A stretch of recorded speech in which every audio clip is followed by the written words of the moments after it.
Welcome, everyone, to this North American and Arctic Defense and Security Network Ideas Series for 30 November 2022. I'm Ryan Dean, NADSEN's Research and Policy Coordinator, and joining me to help moderate the upcoming discussion is NADSEN Research Fellow Gabriela Graikus. This event is being recorded. We kindly ask that you keep your microphones muted during the presentation and to type your questions for the following discussion into the chat. With us today is the recently retired Major General Scott Clancy. He spent 37 years in the armed forces, starting as a helicopter pilot and ending up as a director of operations for NORAD. His idea is that Canada needs to develop aerospace defeat mechanisms to protect its political autonomy.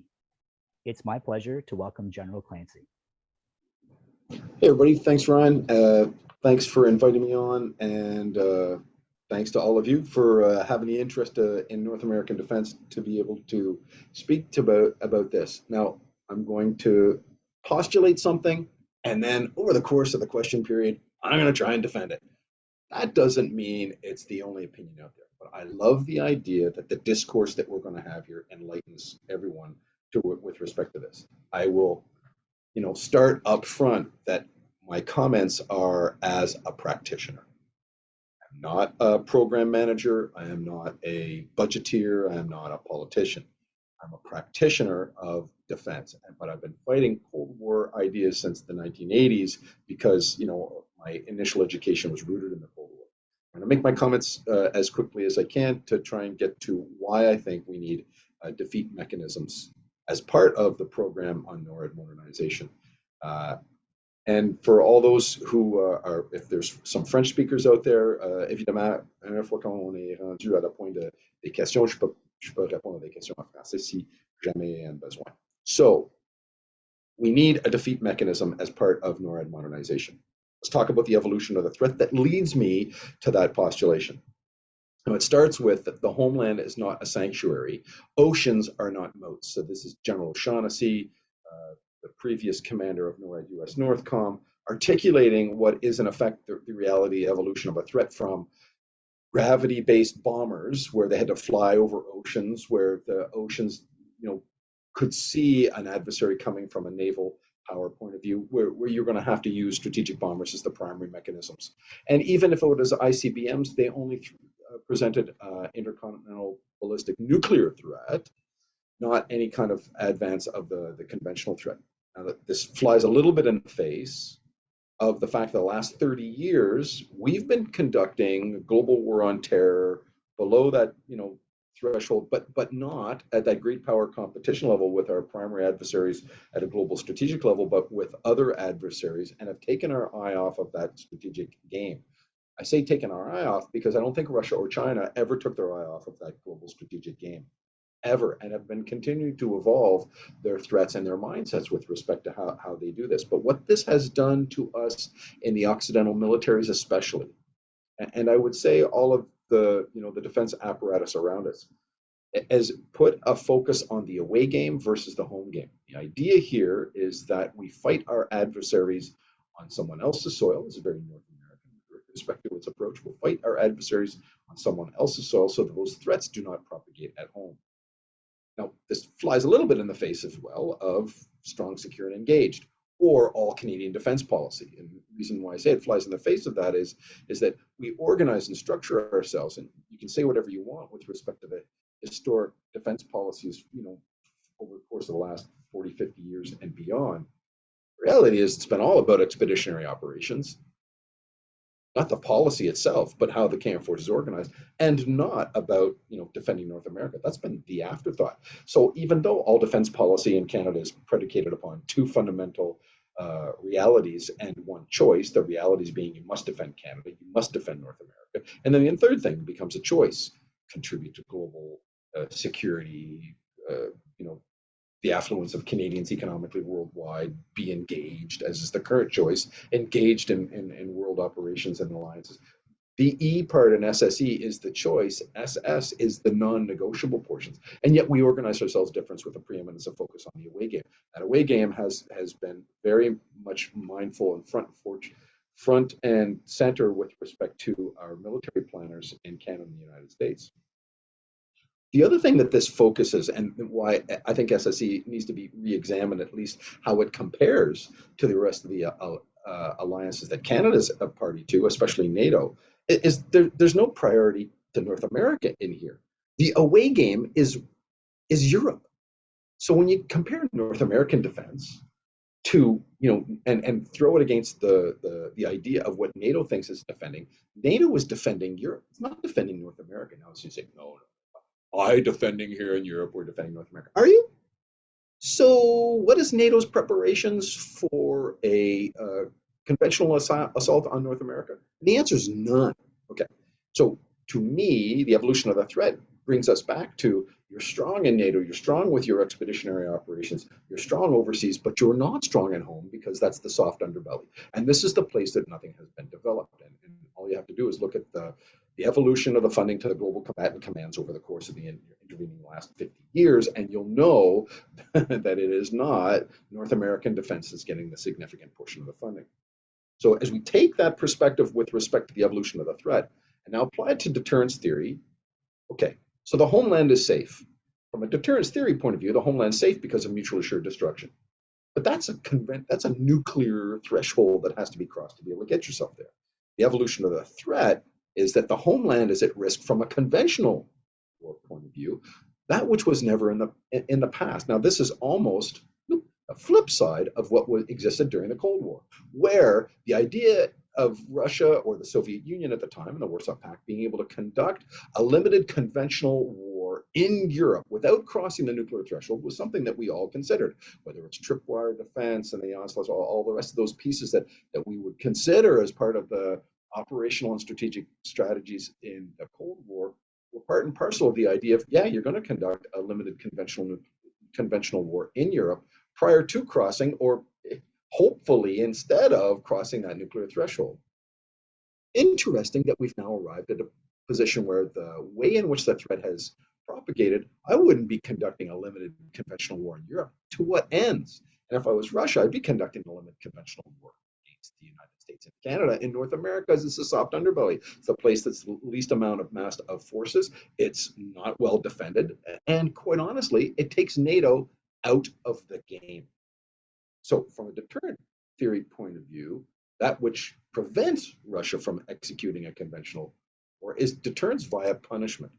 The idea, and underpins MAD as the theoretical underpinning there, that the idea is that the pain that would be exacted by the United States and its allies for any kind of conventional assault on North America would be so, extreme that the cost benefit analysis is something that you would never do.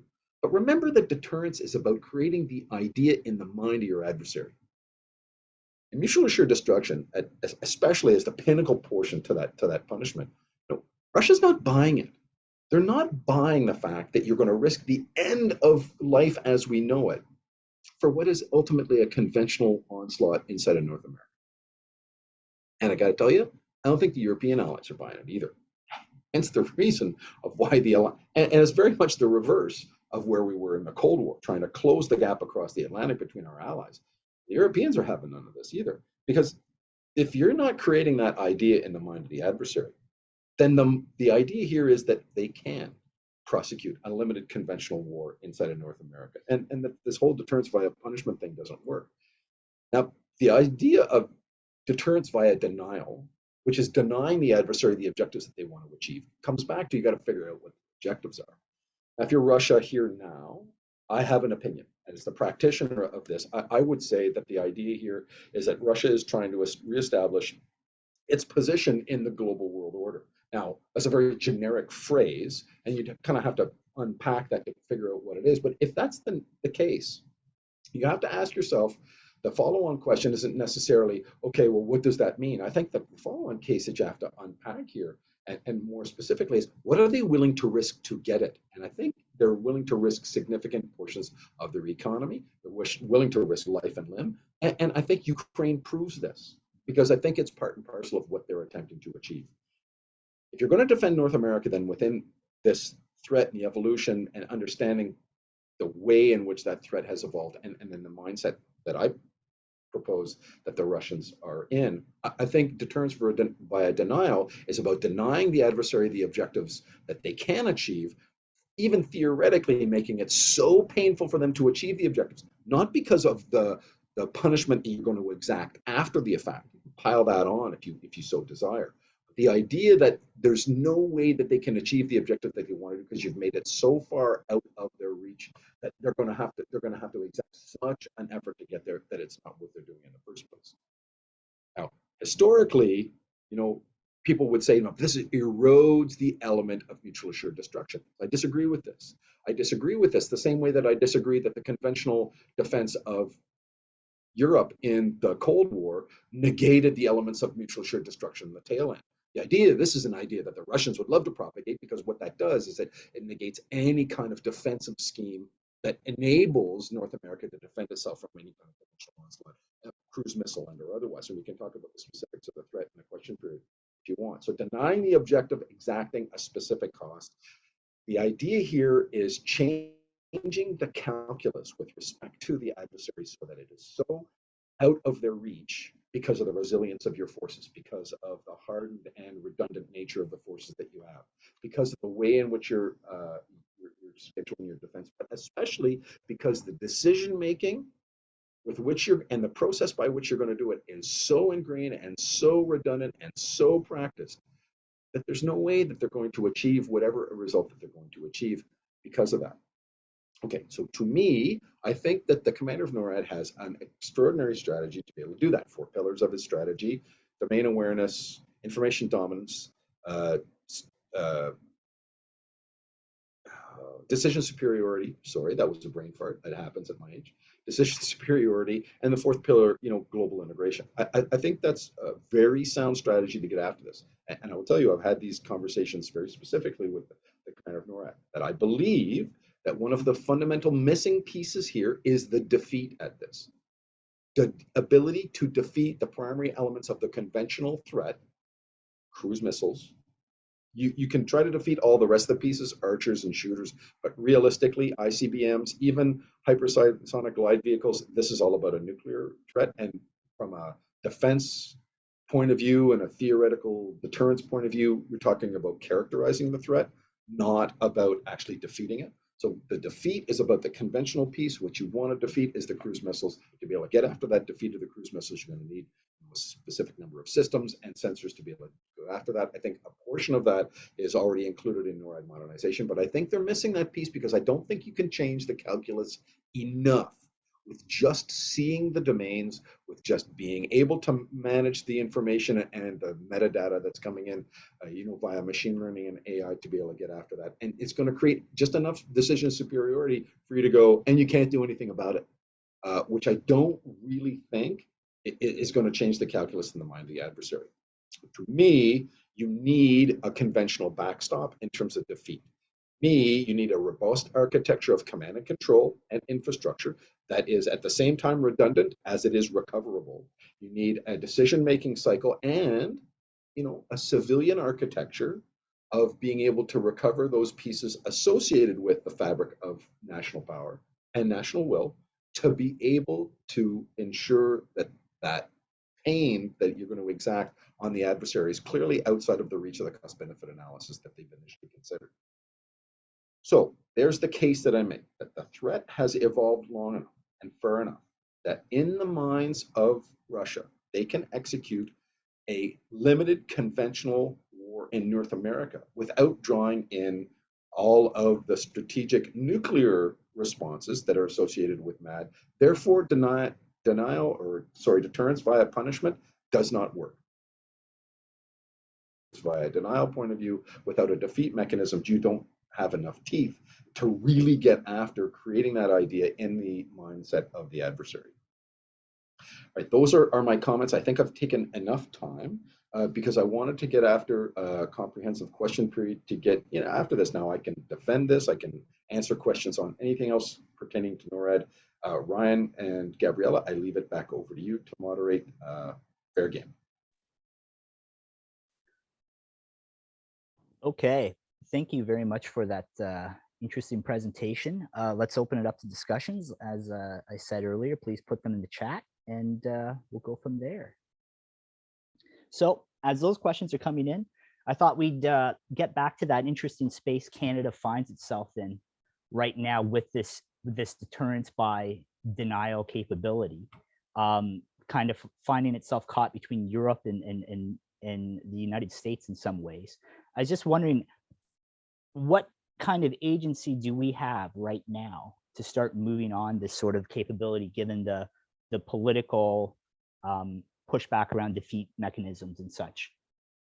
So if I was going to start at, and it's not that everything starts at an academic level, but I think that we need to come to grips as a nation with what we think about ballistic missile defense and the deterrence of cruise missiles in an integrated air and missile defense concept.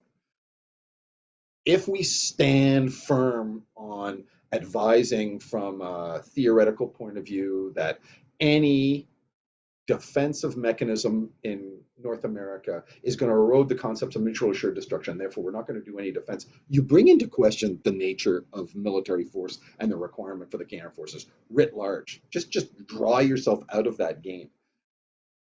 But there's a lot of things that you're throwing into that bubble.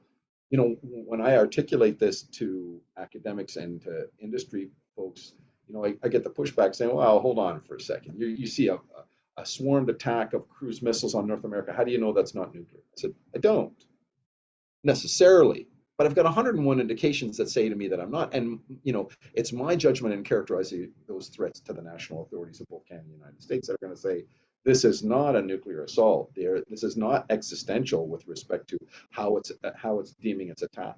It is attempting to conduct a limited conventional conflict. And it is the responsibility of NORAD to characterize those threats to both Canada and the United States.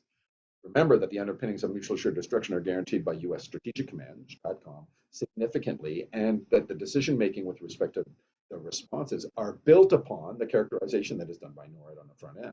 So to know that, you know that you have to build something that makes a mindset. So if I was going to start somewhere, Ryan, I would start with having an honest and forefront conversation, academic and political and military, that proves to government that involvement in integrated air and missile defense does not erode the concepts of MAD.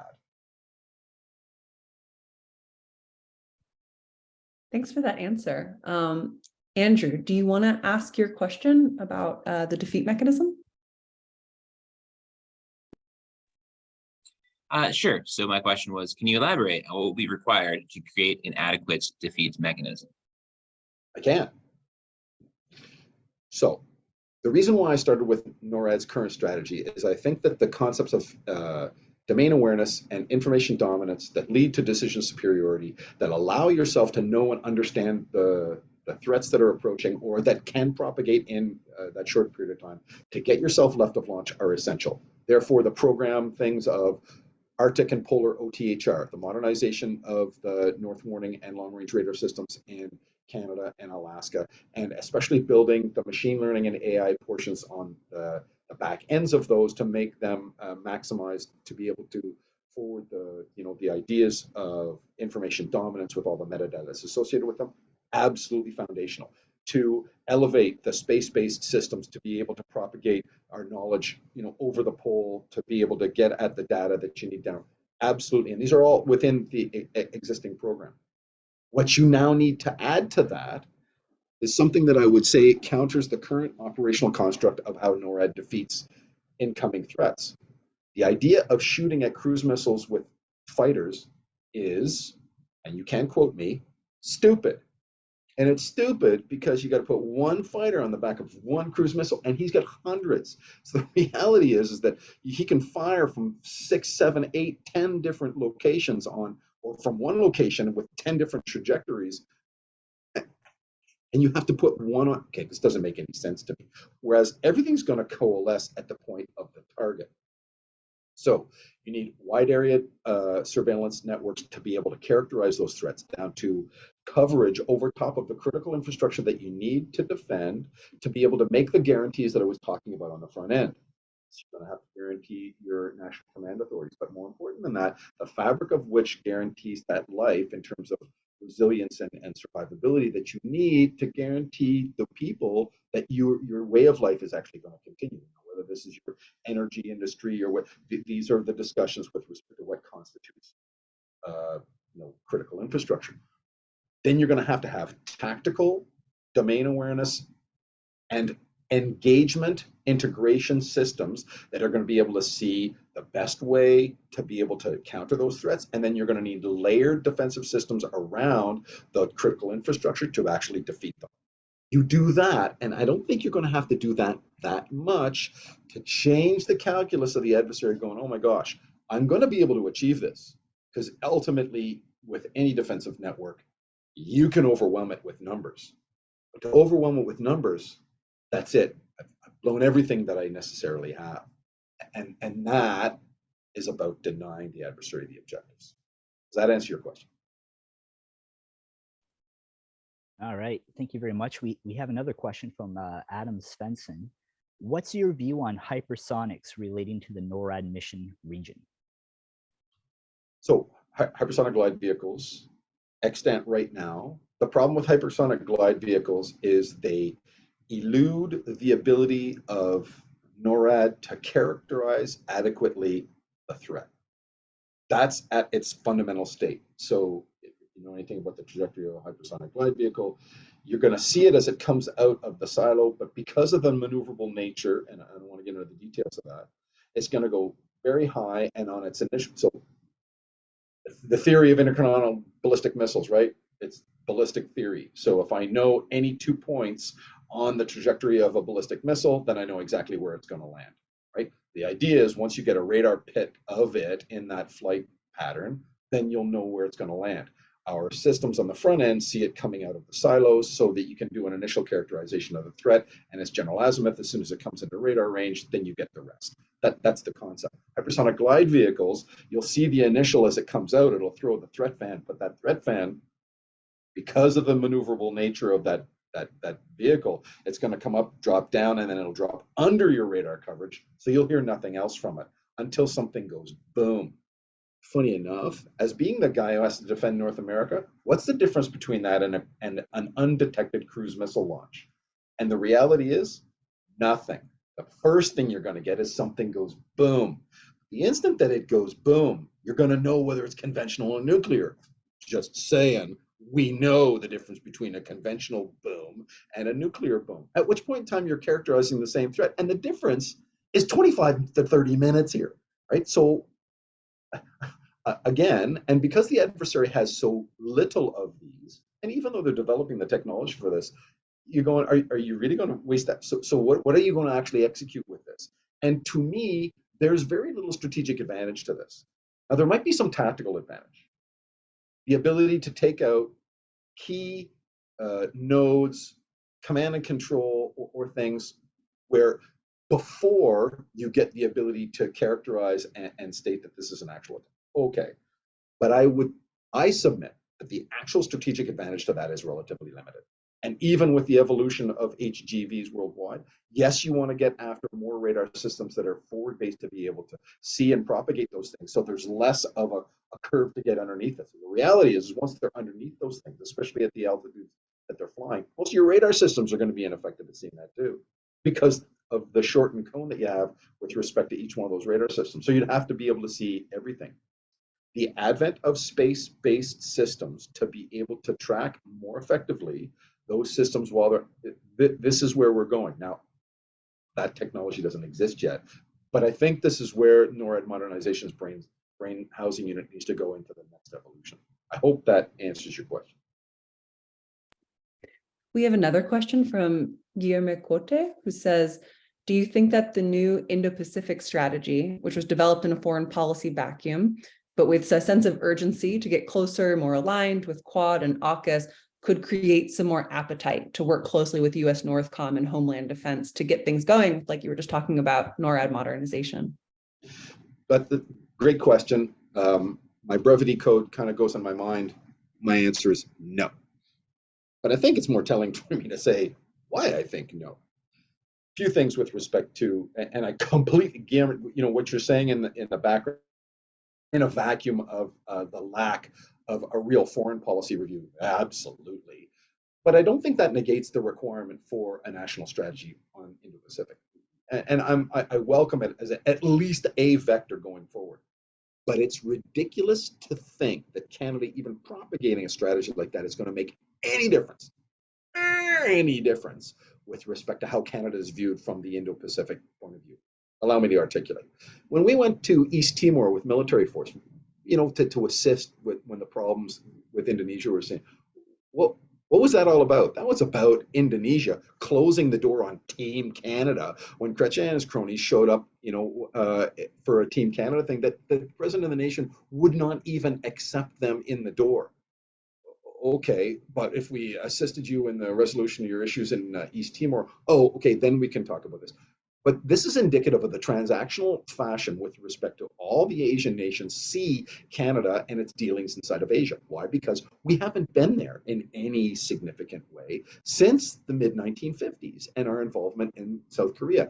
Hey, listen, spend some time talking with the South Koreans, especially in my role up in Alaska, and I will tell you, it's like we're not even there. Welcome you, yes, yes, yes, but it's going to take you another 50 years of continuous and meaningful engagement that's basically implementing that strategy to get yourself to a point where you have actually any credibility in the region. Now, the second piece to this is, are you going to get this any closer to dealings with US Northcom? And the answer, again, is going to be no. And the reason why I said that is because US Indo-PACOM are the big bullies in the China shop. The question you have to have yourself now is, I've got a policy on U.S., on the Indo-Pacific. Okay, that's a fantastic foreign policy. It's going to lead to some enhanced military deployments and diplomacy. All the rest of those things is going to with it. Well, that have to do with continental defense. And the answer is all it's going to do is usurp the military capabilities that General Eyre, especially recently, has said so rightly are stretched to the thinnest anyways, as you try to say, hey, I'm going to support my allies in NATO. Hey, I'm going to support my allies in US Indo-PACOM. Now, what about the homeland there, Chicken Little? Because, those vessels that you're going to float into US Indo-PACOM, and to be clear, we're not talking about moving infantry battle groups into the US Indo-PACOM AOR. So it's going to be air power and sea power significantly that's going to be contributing to that piece out there. All that's going to do is detract from assets that are available for NORAD and US Northcom to execute the defense of North America. Now, this goes back to the away game versus the home game. If I send forces to US Indo-PACOM, then you're going to negate what? The threat of China? If you don't think the Chinese Navy has the South China Sea wrapped up, I think you got another thing coming. But the idea here is that at one point in time, you're going to have to counter the evolution from regional power to global military power.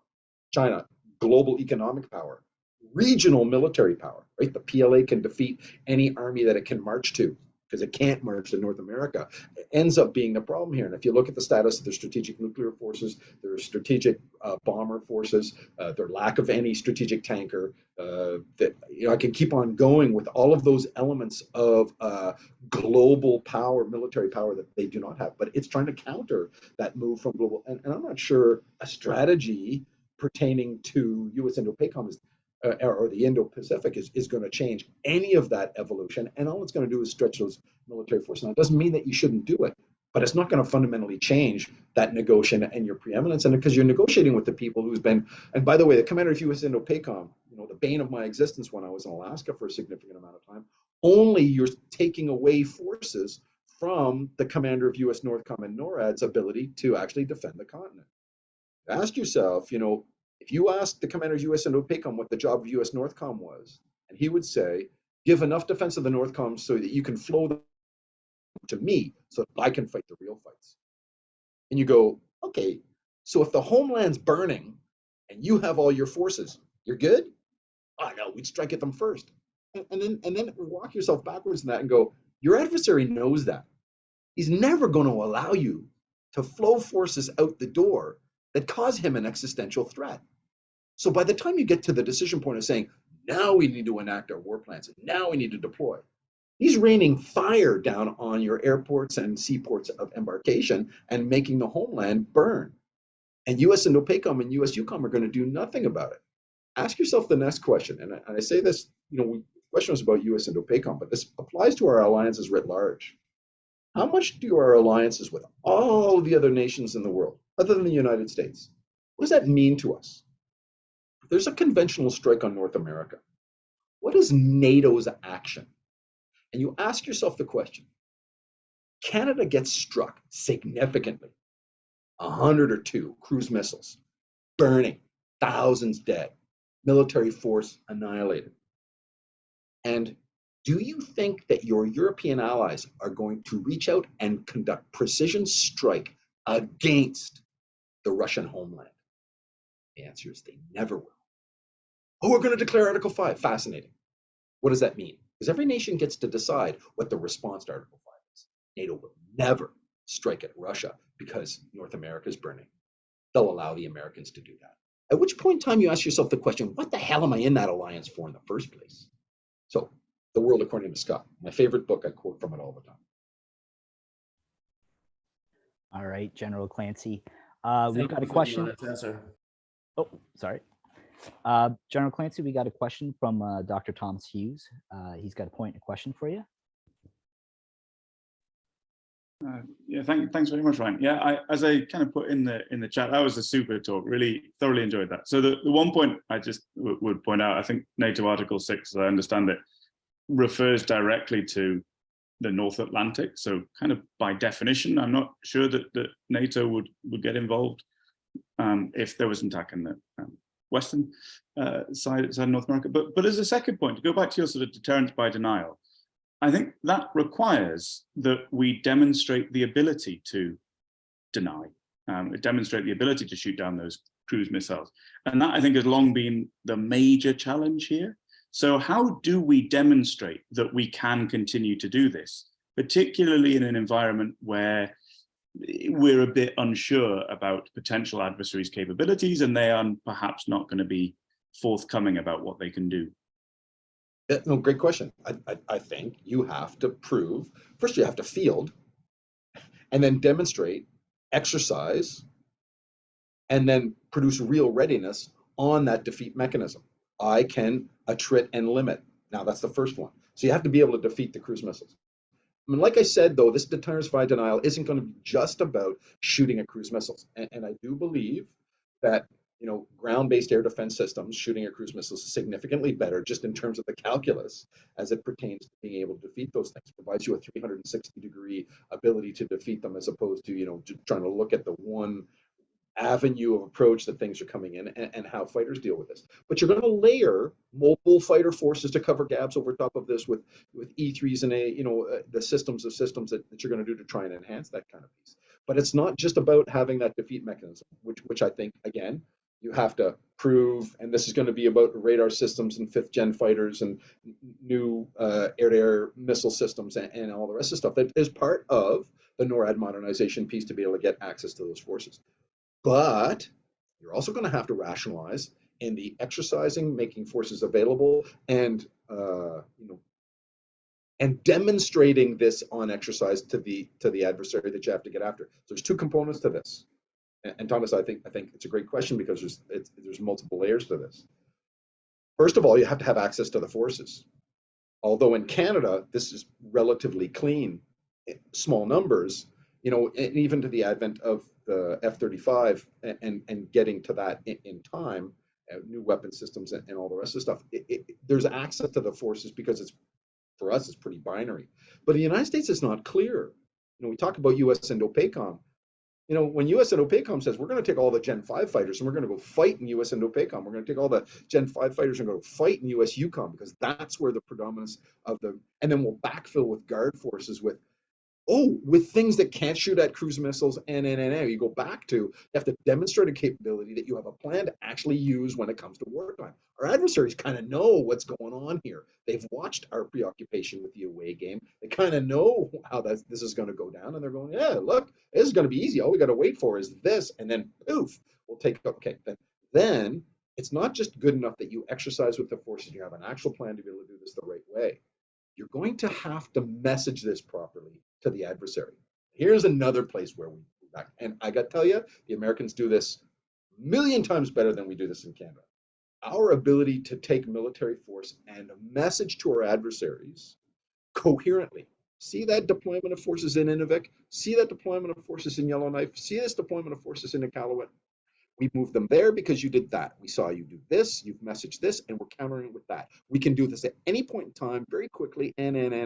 But because the Canadian population and the political agents specifically have a reticence with respect to how they see military, because you're all going to lie to us. Information operations is about lying and psyop. Like it's all this moving around, the distrust that it has with this. Then we have an incoherent messaging strategy with our adversary that they see right through, because it points to the apoplectic nature of the decision making that we have at the strategic level. So there's no trust, therefore you don't have that. So Thomas, if I was going to do it, that's how I would get after it. And those are the things you have to solve. I hope that answers your question. Oh, brilliant. Love that. Thank you very much indeed. James, do you want to ask your question about modernization investment, or I'm happy to? Sure, I'll ask the question. From your comments, the key question I have is, if you look at what the government of Canada has announced, and we don't have any real great deal of details on what the US is up to, we can infer things. You have a list of, in terms of the 5 priorities in the fact sheet from Department of National Defense in July of this year about where we're going to invest, but very few details. But we have an idea. So my simple question to you is, relative to your central overarching strategic argument of deterrence by denial requirements, what's missing? What does Canada need to do? Jim, great. And by the way, everybody, one of the preeminent experts on North American defense, not me. I'm just the practitioner. This is the guy who thinks about this. I'm the guy who just has to react to this stuff. So thanks, Doc, for the question. I will tell you that I'm going to go right back to my primary argument, which is there's a missing ground-based defeat mechanism and the associated engagement architectures of domain awareness, so radars and sensor systems that are required to execute that missile engagement, situated around critical infrastructure in Canada and the United States. If I was going to advise Canada on what it's missing, there is an affordable option here, and CSIS just produced a paper, and I provided it to Ryan, and he can provide it to the team, that's surrounding this. Funny enough, Jim, Andrea Charon is the one who pointed me at that paper a couple of days ago, so I know you know what I'm talking about. It articulates pretty closely a relatively affordable option that would critically secure infrastructure. And by the way, because it could be done so within an architecture that could be standalone, doesn't have to be integrated, it can be standalone for Canada. In other words, yes, BMD, but signing on to it is really, what are we defending, the United States, or are we defending Canada? Which has always been a fascinating argument with respect to things. Now you get to put something like this around your critical infrastructure, guaranteeing your voice, your survivability, and your redundancy. To me, that's what I would do. So if I had a golden wand, I'd be looking at the groupings of our critical infrastructure, because funny enough, these systems, it's not like you put it over the CN Tower and it protects the CN Tower. The reality is you put it over your critical infrastructure groupings, and you realize that people and infrastructure, and then some of these things coalesce into the same geographic locations. So by locating these things properly, you actually get multiple critical infrastructure gains by doing this. It's more difficult in Canada than it is in the United States, because the United States has much more concentration, much more density with respect to those things. And by the way, I'm not referring to populations, because it's not necessarily populations that you're going to defend here, because that's not at the core of what guarantees the survivability of the nation. So that's what I would do, Jim, and I hope I answered your question. Yeah, if you don't mind, if I follow up very quickly, you're talking about ground-based point defenses. So I shy away from the word point, and the reason why I shy away from the word point is it's like you're taking a 0.5 micrometer pen and you're pointing to that little spot at the top of Chesapeake Bay, as opposed to saying I can guarantee a swath of 150 kilometers inside of an area that would take, and then you start listing off the wide number of infrastructure pieces that are critical to the nation that you're going to guarantee inside of those things. And I don't want to get into the specifics of distances, because we disagree on the definition of a point defense, but that's neither here. The real question I have, follow-up question, and then I'll shut up, is if we don't do this, what does it mean for NORAD and the relationship in continental defense with the United States? Yeah, and so that's a great question, because I've always thought, and I've been very articulate in this in the past, and I was very vocal about this when I was the NORAD J3 as well. The limitations of the NORAD agreement at one point in time are going to come to a head here. And if you're going to have real teeth, I was back in the era when we had, I started with NORAD as we had just gotten into the maritime warning game. And many people saw, hey, listen, as we evolve the NORAD piece by adding the maritime warning mission to this, then we'll get to this propagation into the other domains. The going and then in the intervening period, we did nothing with respect to that. NORAD Next went nowhere. NORAD modernization, although a program, is seeing no evolution of the fundamental underpinnings of the NORAD agreement with respect to this. So your question is extraordinarily apropos, because if you're going to get into the IMD or the point defense, disagree with the definition, but the point defense game with respect to what does that mean to NORAD modernization? Well, what it means is that I think you're going to have to go back to the drawing board and start to reimagine what the NORAD agreement means, because you're going to be clearly outside of aerospace control, aerospace warning, and maritime warning. You're into a ground-based air defense system that's now going to shoot at cruise missiles, arguably, and could be the case, neither one of them propagating from the air domain. But this has long been the problem of NORAD. So you're given a very thin veneer, very thin sheet of the NORAD agreement.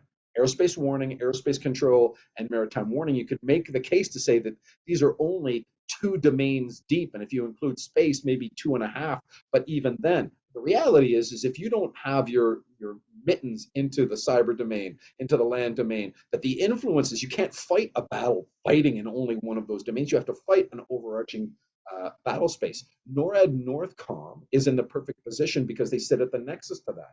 But you can make the case to say that the mandate of the NORAD deputy and NORAD is so thin with respect to that you can only defend within those thin domains. And indeed, I've had discussions with policymakers in both countries saying, you're not allowed to do that as a Canadian. Why are you doing that? That's clearly outside of your mandate. I said, no, it's not. If I need to be able to have awareness of the cyber domain so that I can guarantee the resilience of the command and control to execute that which the government has given me, then clearly I have a mandate to be able to do this. But you're going to have to reimagine this. And to me, NORAD Next, NORAD modernization, current program, without an evolution in terms of global warfighting vision as to what the mandate of the deputy commander NORAD and hence the commander of NORAD is as it pertains to that global fight, that's where I think we have a problem.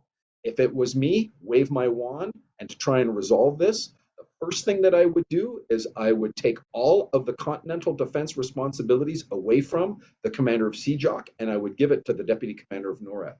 In so doing, he would instantaneously have a mandate that the commander of CJOC already had.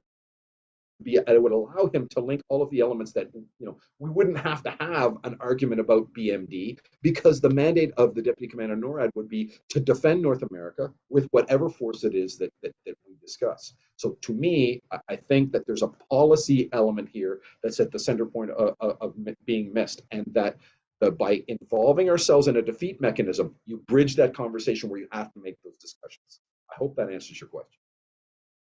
Yeah, we could spend a lot of time chatting about this, but yeah, it does. Great. Thanks. All right, we now have a question from NORAD Future Plans. Would you like to pose it? So they just said they were actually having some mic issues. No problem. All right, General Clancy. Who's the question from? Lieutenant Colonel Scar Palmer, Lieutenant Colonel Anchor Lofthouse, and Mr. Red Dog Clifford. They say, great to see you. As you know, they are constantly assessing and weighing risk. As the threat evolves, what are your thoughts on the NORAD agreement evolving to include a great number of partners in order to assure a truly globally integrated layered defense of North America?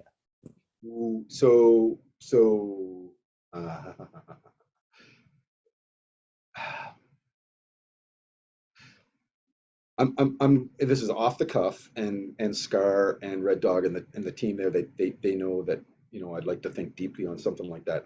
But off the cuff, no. Look, so what does the NORAD agreement get us that's beneficial? And you can take away the very limiting elements of the NORAD agreement and all the rest of the stuff.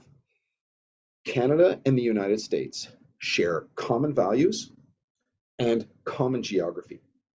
Those two elements bind us together in a way that nothing else can. The NORAD agreement's a manifestation of this, but it's limiting. The reality is the binational command, the binational architecture of NORAD, being able to use both militaries within a combined command and control architecture that is proven to work. 9/11, classic case, Canadian and NORAD, American in charge in the Canadian NORAD region, Canadian in charge in the Continental NORAD region. I mean, that the ubiquitous nature of that command and its proven ability to affect command and control of forces that are going to defend North America, that's really the crown jewel of what the NORAD agreement gets. By engaging anybody else other than those two nations on that, I think that's problematic. Now, if you're referring to other people that would get involved and agencies that would get involved with that and broaden the mandate so that North American defense includes more than that, that's fine. But I don't think you're changing the elements of the NORAD agreement other than to expand it and its architecture into different domains. And this is my point with respect to changing the way in which Canada specifically looks at North American defense. Look, if I had my golden wand, I'd wave it tomorrow and I'd call it North American Defense Command, not aerospace, and I would give the commander NORAD all of those authorities. The problem is that's going to require a fundamental reimagining of the NORAD agreement. Shy of that, and Scar, you and I have specifically had this conversation, Commander CJOC currently has all of those mandates on behalf of the CDS. All the CDS has to do is pick that up and take it away from the Commander CJOC and give it to the Deputy Commander of NORAD. Read, I did not say to the Commander of NORAD, to the Deputy Commander of NORAD, because it's well within the CDS's authority to do so. By doing so, he would empower the three-star generals the same way that the commander of US NORTHCOM is empowered to execute the multi-domain defense of North America on the American side. And it would create more parity between two nations in the binational command architecture of NORAD US NORTHCOM. So to me, that's how I would do it. Now, Scar, the other and team there, me and Red Dog actually had this conversation when we were up in Alaska significantly. You know, if we're making sure that the other aspects of national power that are involved in this, Department of Homeland Security was a focus of us for a campaign plan for a couple of years now. It's about, you know, what creates real resilience to ability to withstand and recover attacks. I think that's the next partnership that we needed to look at. And I think that we were trying to get after that with the campaign on resilience as it led, as we tried to propagate it and get DHS into that game. Not really sure if that answers your question, guys, but that's kind of what my thoughts are. It's great to hear from you as well. I think I've been given permission to follow up on this. I disagree entirely with you. On the east side, NORAD, Canada, US needs to engage Greenland and probably Iceland as well. Greenland and Iceland now reside in basically European Command, US European Command, and NATO. They're not interested in North American defense, as you pointed out, but they are vital in terms of ensuring there are no gaps or seams in North America. Greenland is North America, and it's been always strange to me why Canada has never thought of Greenland as North American. I understand the political problems of the Danish-Greenland relationship, but I think they're vitally important to engage them. We can leave this, Canada can leave this to an American bilateral relationship with the two, which is one of the options, which was the Cold War option in reality. But I think it's vitally important for Canada and for NORAD to expand and engage these two important players for an effective deterrence by denial posture. Hey, so Jim, I'm going to counter that. So I disagree with your disagreement. And here's why I see this. And it has to do with the semantics, perhaps, because I am not going to dispute the geostrategic relevance of Iceland and Greenland. I would add the UK, but let's because now I'm going to start talking about the GI-UK gap and. But the geostrategic relevance of those three nations and the two specifically that we're talking about does not, in my mind, require us re-imaging North American defense to include them in the agreement. Here's why. I think, and I've said what I've said about NATO, and Canada needs to kind of get back to, wait a minute now. What is NATO actually giving to us in terms of if someone's going to conduct an attack on North America? By Greenland and Iceland being on the NATO side of this and North American defense being on this side, Greenland sits right at the nexus to this. You have a conversation that you need to open up as to what does it mean to France? What does it mean to Germany? Are you going to launch fighters and bombers and do strategic attack of Moscow when Ottawa and Washington are burning? Like, I'm not going to even have a conversation more detailed and fundamental than that. Will you launch, knowing full well that it will incur retaliation against your capitals based upon, and if the answer is no, we're not struck into the Russian homeland, then it doesn't matter. Then have a conversation with Greenland and Iceland. But I think the answer is Canada's considering pulling out of NATO. But man, are we interested in drawing UK, Iceland, and Greenland into an alliance, and it's called, North American Air or North American Defense Command, and reimagining that. And that's why I think there's a path there. And I think you need to get to that conversation of what NATO really means to us. So, but I think that regardless of the approach here, the importance of that portion of the 10 o'clock position on the Allies to us, whether it's tactically or geostrategically, are fundamental. And we have not talked about the maritime component here of saying, if you don't defend at the GI-UK gap, this is a fact. If you don't defend at the GI-UK gap, then you don't have enough information and domain awareness to fight the battle in the Atlantic. The fight is over at that point in time. We'll have to chat about this down the road. Because there's a lot of problems, I think, in your argument, but well, just leave it alone and shut up. Okay, everyone. Thank you, General Clancy, for this fantastic discussion. Your ideas around deterrence by denial and punishment, the home and the away game, and the will to generate military capabilities to protect future policy options definitely got my noggin jogging. I'd like to thank everyone for coming out to this NADSN Ideas series. And yes, have an excellent rest of your day.